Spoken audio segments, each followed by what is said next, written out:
Question 1. In what ways does your media product use, develop, or challenge forms and conventions of real media products? I mean, we looked at lots of different forms and conventions of media products, didn't we? Especially when planning and deciding how we were going to make our film, what the plot, the characters, everything like that, didn't we? How the best way to make it and how it was going to be. How we could make it different from other films, but at the same time maybe stick to some of the conventions that they used. Because conventions work. People use conventions to make effective films, so you shouldn't discount them because. Otherwise, why would they have them if they didn't work? Yeah, exactly. So, I mean, we looked at a lot of character conventions, didn't we? Things like, we looked at theories, didn't we?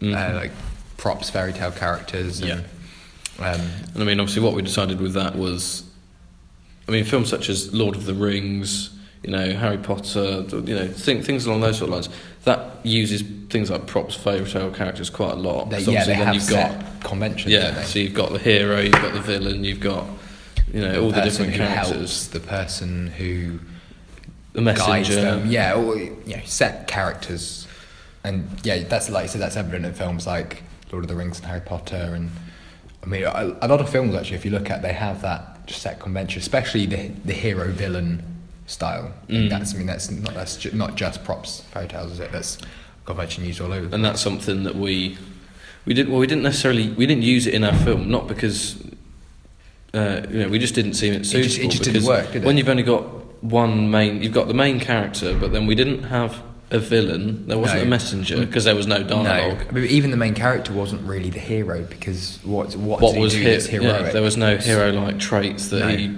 That would make you think, oh, okay, so he's the hero. He was just the main character. Yeah. And there was no villain that was trying to stop him or creating a problem or breaking the equilibrium. So it just didn't really conform much at all, did it? It didn't. It seemed to challenge those conventions. I mean, you said it about equilibrium there. Obviously, with the plot, I think at the same time, we used the equilibrium theory, but at the same time as we used it, we also didn't use it, if that makes sense. Yeah, because we had the specific plot of, obviously, the character was in equilibrium, he was kind of having a good life, and then all of a sudden his work, everything else just built up, so over time he got to the stage where he has to do something about it. Yeah. Which is obviously the breaking point. After he's had that week at work, he thinks, oh, for goodness sake, the car won't work. I'm having a tough time at work. I can't take this anymore.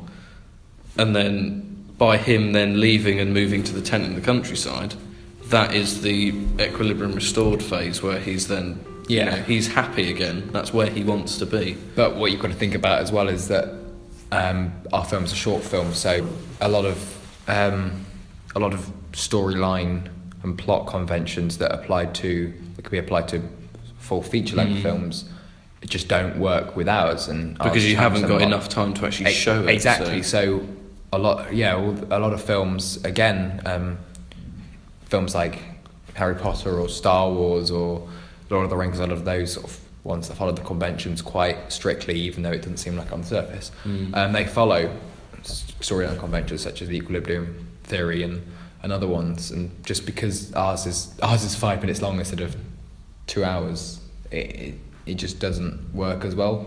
But like you said, we did have an element of that, didn't we? We did have almost the climax and the denouement, and the almost a restoration. I mean, you could say there was a restoration of the equilibrium, but in a different sense. Like the equilibrium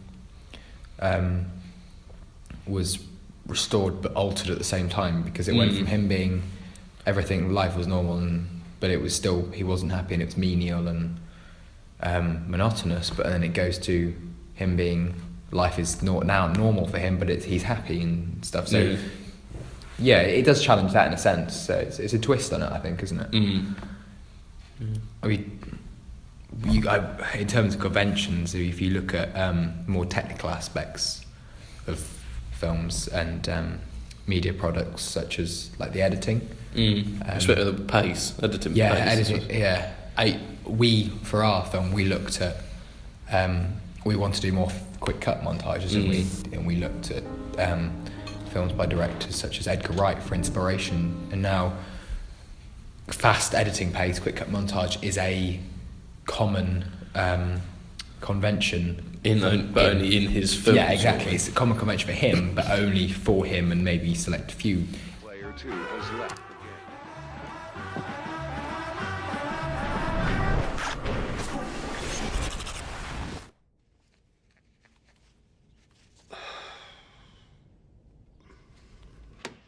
You do know the front door was open again last night.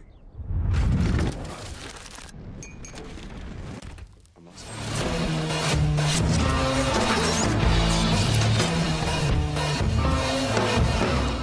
Generally in films, the editing is not that pace, so we challenge that aspect of it. Well, it helps our film stand out from the rest as Exactly. well, because a lot of people won't necessarily. I mean, the only reason we looked at Edgar Wright stuff is because we had both seen his films, such as Hot Fuzz, Shaun of the Dead, and we both thought that is a really nice way of showing progression through the story. Exactly. So we both used and challenged the editing conventions of media products, because we used, looked at conventions of various films and how they affected it. So. And I mean, I think as well, we definitely broke a couple of conventions, such as dialogue. Yeah. I mean, how many films do you see where there is absolutely no dialogue unless it's a silent film? And but a lot of them have been phased out now. Yeah, so you don't see silent them. films just aren't made anymore. I mean, you get the occasional one like The Artist a few years ago, but that was unique because it was a silent film. They just, since the creation of the talkie, people being able to sync microphones with cameras and be able to record audio and video at the same time, they're just not made. But I mean, yes, silent films, no dialogue was a convention of them, but it is no longer a convention of real media products.